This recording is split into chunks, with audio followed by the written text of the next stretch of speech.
잠언 2장 1절로 15절입니다. 우리가 교독해서 한 절씩 읽도록 하겠습니다. 내 아들아, 내가 만일 나의 말을 받으며 나의 계명을 내게 간직하며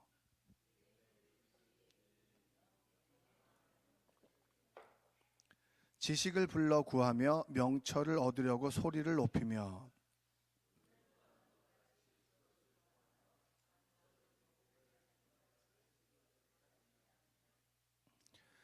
여호와 경외하기를 깨달으며 하나님을 알게 되리니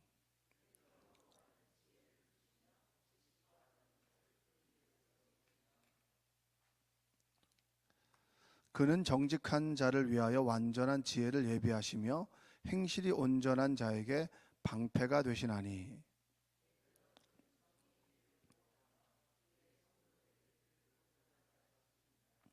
그런즉 내가 공의와 정의와 정직 곧 모든 선한 길을 깨달을 것이라.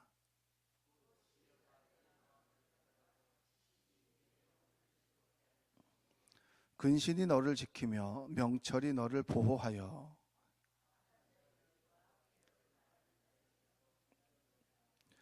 이 무리는 정직한 길을 떠나 어두운 길로 행하며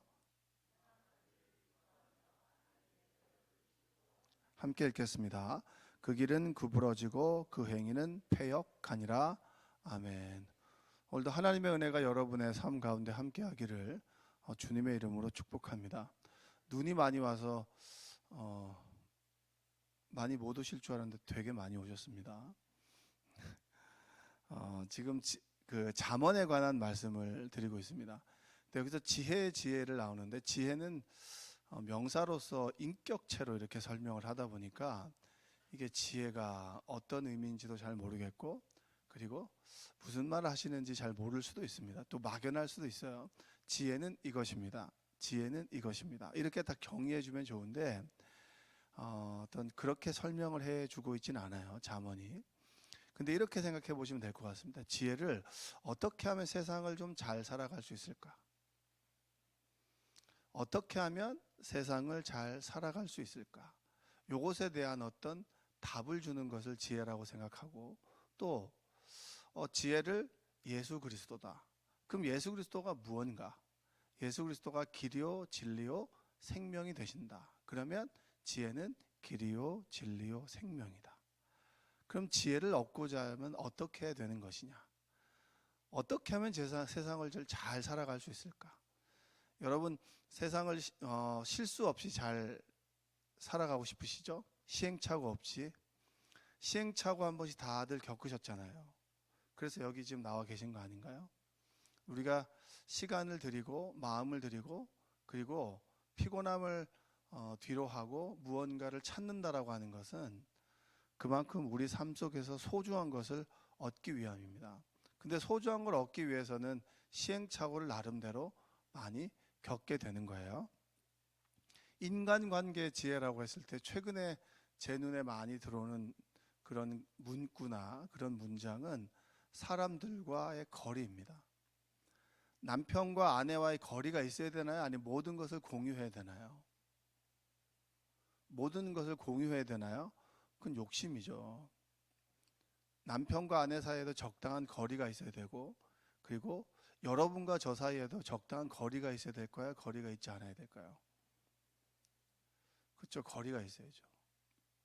그것은 그 거리는 나를 성장시키고 성숙시키고 내가 나로 숨을 쉴 수 있는 적당한 거리는 있어야 됩니다. 모든 것들을 공유하고 모든 비밀을 공유한다라고 하는 거 그거는 나의 욕심입니다.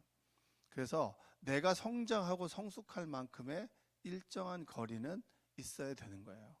부모 자식 간에도 부모가 딱 보면 무슨 고민이 있는 걸 알지만 좀 내버려 두는 그 거리가 있어야 될까요? 없어야 될까요? 있어야 되는 거죠. 그것을 바로 인간관계의 지혜라고 합니다. 그러면 오늘 말하는 그 지혜는 뭐냐? 세상을 어떻게 하면 잘 살 수 있을까? 이렇게 딱 생각을 하고 지혜를 들으시면 좋을 것 같습니다. 자, 3절과 4절 한번 볼까요? 3절과 4절. 지식을 불러 구하며 명철을 얻으려고 소리를 높이며 은을 구하는 것 같이 그것을 구하며 감추어진 보배를 찾는 것 같이 그것을 찾으면, 세상을 어떻게 하면 잘 살아갈 수 있을까라고 하는 것을, 그런 지혜를 찾아야 된다라고 하는 거예요. 그냥 주어지진 않는다라고 하는 거죠. 여기서 명철은 바른 판단입니다. 바른 판단. 사업을 하시는 분이나 인생의 중요한 길을 결정할 때 A냐 B냐, 이걸 결정할 때 우리는 어떤 게 필요할까요? 명철함이 필요합니다. 명철함은 무엇이죠? 바른 판단이죠. 세상 사람들이 다수결로 좋다라고 하는 길이 좋을 수 있지만, 그러나 그 길이 하나님과 멀어지는 길이라면 그것은 지혜로운 길은 아닌 거예요. 그래서 지혜를 구해야 한다. 누구에게 구해야 할까요? 어떤 중요한 선택을 함에 있어서 자녀가 A라는 회사를 갈까 B라는 회사를 갈까? A라는 회사는 소위 보면 연봉이 좋고 이름이 있습니다. 연봉이 조금 적은데도 저녁이 있는 삶이 있어요. 그럼 A와 B 중에서 여러분들의 선택은 무엇입니까? 젊을 때부터 바짝 벌어야 되는 거 아닌가요? 예? 어떤 사람은 A고 어떤 사람은 B잖아요. 그러면 A와 B 중에서 어떤 것을 구할 것인가를 찾아보고, 그리고 그에 답을 얻기 위해서는 끊임없는 구함이 있어야 된다는 거예요. 구하라 그리하면 너희에게 주실 것.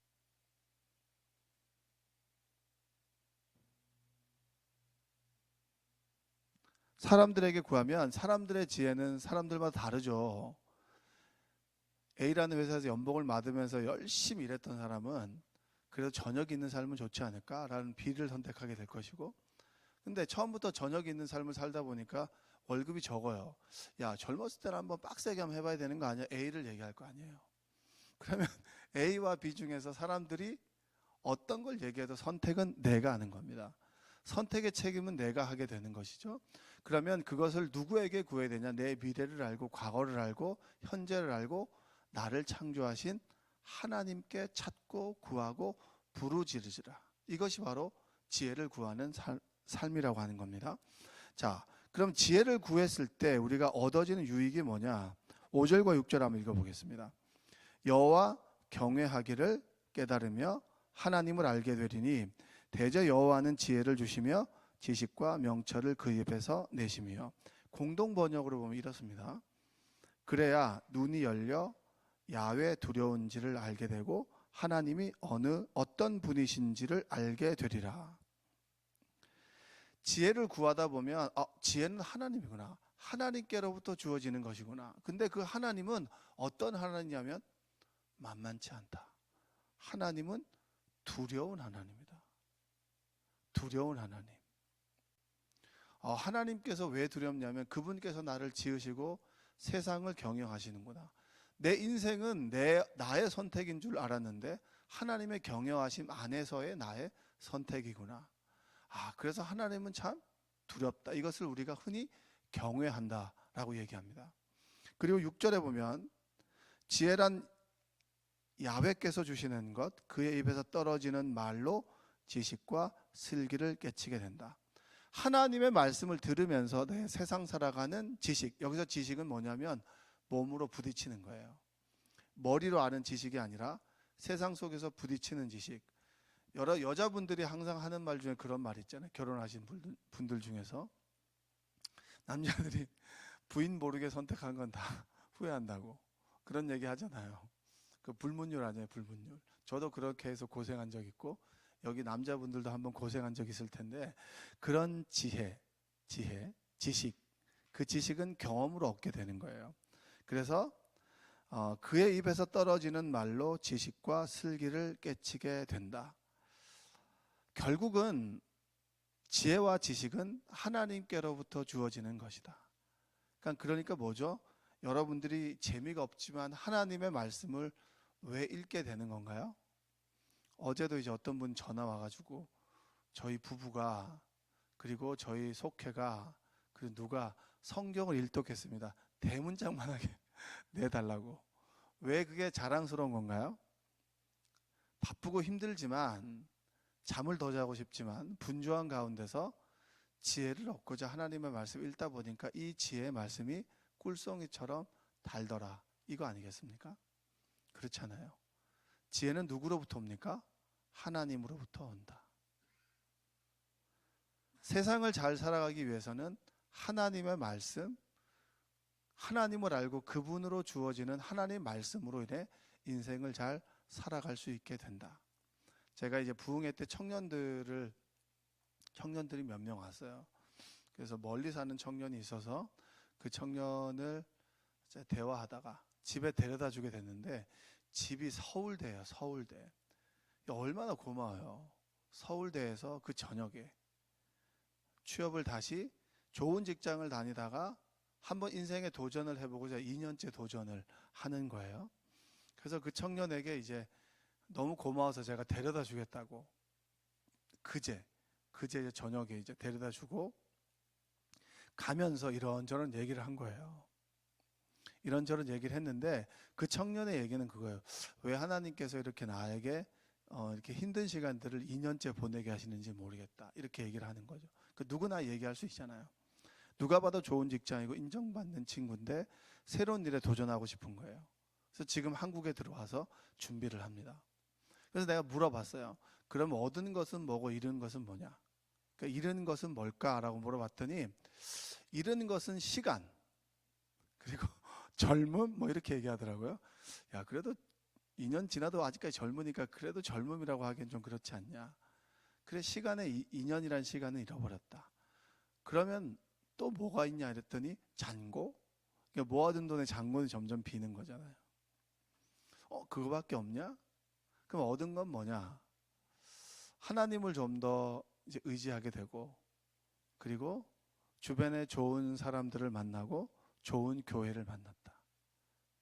그리고 하나님 없이는 하루하루를 사는 것이 참 힘들고 어렵다라고 하는 것을 내가 깨달았다. 그래서 제가 저도 인생을 살아가면서 하나님 말씀을 전하고 읽으면서 깨달은 어떤 내 마음속에 명언 같은 문장이 있어요. 그래서 얘기를 해줬어요. 기다림은 길을 열어간다. 기다림의 시간은 그냥 없애는 시간이 아니라 나는 내 앞이 보이지 않아서 답답하고 힘들지만 그 기다림 속에서 하나님께서는 길을 준비해 가시고 만들어 가시더라. 근데 그 길이 지금 당장 내 눈에는 보이지 않는다. 그러나 길을 만들고 또 길을 놓아 가시는 그 하나님을 믿고 오늘 하루를 살아가면 된다. 그래서 은혜를 하루의 은혜라고 얘기를 한다. 그 하루의 은혜는 뭘까요? 광야 사는 이스라엘 백성들에게 하나님께서는 만나를 주셨습니다. 만나의 유효기간은 유통기간은 언젠가요? 하루입니다. 그래서 저는 하루만 행복하게 살면 된다. 며칠 전에 제 아내가 생일이었는데 초를 하나만 꽂았어요. 우리 하루만 행복하게 살자. 하루만 하나님을 의지하고 하나님이 주시는 기쁨 안에서 하루만 제대로 살면 내일은 또 내일 하루만 기쁘게 살면 되지 않겠냐. 이게 지혜 아니겠습니까? 근데 이 지혜를 주시는 분은 하나님이고 하나님께로부터 주어지는 말씀이 우리가 삶을 잘 살아갈 수 있는 길이 되고 진리가 되는 것입니다. 그래서 지혜를 찾고 찾으면 누구를 찾게 되는 것입니까? 하나님을 찾게 되는 거예요. 우리는 의식하지 못하지만 여기에 나온 여러분들은 하나님으로부터 세상을 잘 살아갈 수 있는 지혜를 얻고자 이곳에 나왔습니다. 근데 그 지혜는 이 세상에만 국한되는 것이 아니라 세상을 잘 살아가기 위해서 하나님을 찾게 되고 그분의 말씀을 듣게 됐는데 그분을 통해서 얻어지는 말씀은 영생이네. 이 세상이 아니라 이 다음 세상이 아니죠. 하나님께서 살아가는 영원한 생명이 있는 것이네. 천국이 있네 라고 하는 것을 깨닫게 되겠죠. 그 천국을 이 땅 위에서 누리며 살아가는 것, 그것이 무엇입니까? 바로 지혜입니다. 우리가 사람들 간의 갈등을 겪죠. 그렇죠? 부부 간의 갈등도 있고 성도들 간의 신앙생활 잘 하다가도 어느 순간에 등을 돌릴 수 있잖아요. 그럼 어떻게 됩니까? 오다가 그 사람을 보면 피하잖아요. 이렇게 피하잖아요. 막 죽게 되고 막 이러잖아요. 그 성도의 교제 시간에는 이쪽 가면 이쪽 가잖아요. 그게 뭐예요? 지옥이에요, 지옥. 우리는 지옥을 따로 경험할 필요는 없어요. 사람과 사람 사이의 갈등을 통해서 그 사람을 보지 않고 늘 피해야만 하는 상황들, 그게 바로 지옥입니다. 그걸 우리는 경험하게 되는 거예요. 왜 우리가 용서해야 되는 것이죠? 왜 70번씩 7번씩 용서해야 되는 것입니까? 용서하지 않는 삶이 지옥이기 때문입니다. 내가 좀 손해보더라도 용서하는 것이 바로 천국의 맛을 보는 것이기 때문이에요. 그게 지혜입니다. 하나님으로부터 오는 지혜. 7절과 8절을 보겠습니다. 그는 정직한 자를 위하여 완전한 지혜를 예비하시며 행실이 온전한 자에게 방패가 되시나니 대저 그는 정의의 길을 보호하시며 그의 성도들의 길을 보존하려 하심이니라. 떳떳하게 살고 바른 길을 걸어가는 사람들에게는 하나님의 말씀이 방패가 되어 주십니다. 자, 남들은 다 이쪽 길로 가는데 나는 혼자, 회사에서도 그렇잖아요. 적당하게 이 정도 눈 감아주는 일들을 바르게 살아가는 것이 손해를 보고 불이익을 경험하게 되는 것인데, 하나님의 말씀은 그 길을 걸어가라라고 하는 거예요. 남들이 다 한잔할 때 한잔하는 것도 좋지만 내가 한잔을 해서 실수하고, 그리고 또 술을 먹어서 나에게 영적인 건강에 좋지 않다면 술잔을 내려놓음으로 인해서 조금 인간관계에서 겪게 되는 손해도 괜찮다. 그렇게 말씀해 주시는 것이 지혜입니다. 방패가 되시고, 그리고 행실이 온전한 자에게, 하나님께서 완전한 자에게 지혜를 예비하신다. 자, 그리고 9절과 10절과 11절 한번 읽어볼게요. 그런즉 내가 공의와 정의와 정직 곧 모든 선한 길을 깨달을 것이라. 곧 지혜가 내 마음에 들어가며 지식이 내 영혼을 즐겁게 할 것이요 근신이 너를 지키며 명철이 너를 보호하며. 공동번역으로 보면 이겁니다. 복된 길이 무엇이 옳고 그른지를 알게 된다. 이거를 하면 당장 내 수중에 이익이 된다 해도 이것이 옳지 않다. 옳지 않고 조금 늦게 가는 걸 선택해도 내 마음이 기쁘고 즐겁다. 이것이 세상을 제대로 살아가는 지혜입니다. 하나님께서 원하시는 말씀인 거죠. 부흥회를 왜 합니까? 집중적으로 하나님의 말씀을 듣고 그 속에서 지혜를 얻어보자는 거잖아요. 제가 좋아하는 늘 읊조리는 말씀을 어제 우리 설동욱 목사님께서 하시더라고요. 하나님 앞에서 울면 사람 앞에서 웃는다고. 여러분들도 저도 고난이 다 있죠. 근데 고난 중에서 성장하는 사람이 있고 고난을 당해도 그대로 있는 사람이 있어요. 고난이 성숙으로 꼭 가는 것은만은 아니에요. 고난을 회피하는 사람들도 있는 거예요. 고난 속에서 길을 찾기 위해서 하나님 앞에서 씨름한 사람들은 성장하고 성숙하고 믿음을 갖게 됩니다. 그러나 고난 속에서 사람들 앞에서 울어요. 그리고 정작 지혜를 주시는 하나님 앞에서 울지 못하는 사람은 그렇게 성장하고 성숙하지 않더라는 거예요. 하나님께서 주시는 지혜입니다.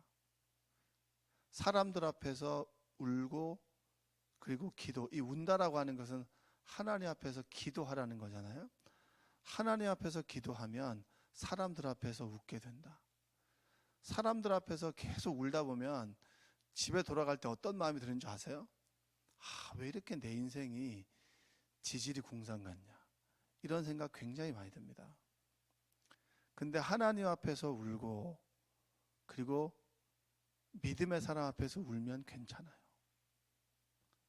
기도해 주거든요. 하나님 앞에서 씨름하는 시간 없이 사람들 앞에서 계속 울다 보면 내 인생이 참 비참해지는 걸 느끼고 자꾸 후퇴되는 삶을 살아갈 수밖에 없습니다. 지혜는 누구로부터 옵니까? 하나님. 하나님의 말씀이 지혜입니다. 그 말씀이 어떻게 하면 세상을 잘 살아갈 수 있을까라고 하는 길을 알게 되고 그 길이 진리고 소망이 되는 겁니다. 그래서 지혜는 예수 그리스도라고 하는 거예요. 지혜를 가지고 오늘 하루를 살아가시는 여러분 되시기를 주님의 이름으로 축복합니다. 기도하겠습니다. 사랑과 은혜가 풍성하신 아버지 하나님 감사합니다. 하나님께서 우리를 주님의 전으로 불러주셨습니다. 하나님의 선하심과 인자하심을 알고 하나님을 두려워하는 것이 지혜이며 하나님께로부터 주어지는 말씀이 지혜로운 길이 되는 것을 깨닫게 하여 주시옵소서. 눈 속에서 힘든 시간들을 보내며 기도하는 사람들이 있습니다. 부흥회를 통해서 받은 은혜를 기억하게 하여 주시고 하나님 앞에서 울고 부르짖으며 세상 속에 웃으며 살아가는 인생들 되도록 도와주시옵소서. 오늘은 어르신 예배가 있습니다. 어르신들이 하나님의 말씀을 통하여 천국의 소망을 품고 천국의 삶을 살아가도록 인도하여 주시옵소서. 예수님의 이름으로 기도합니다. 아멘.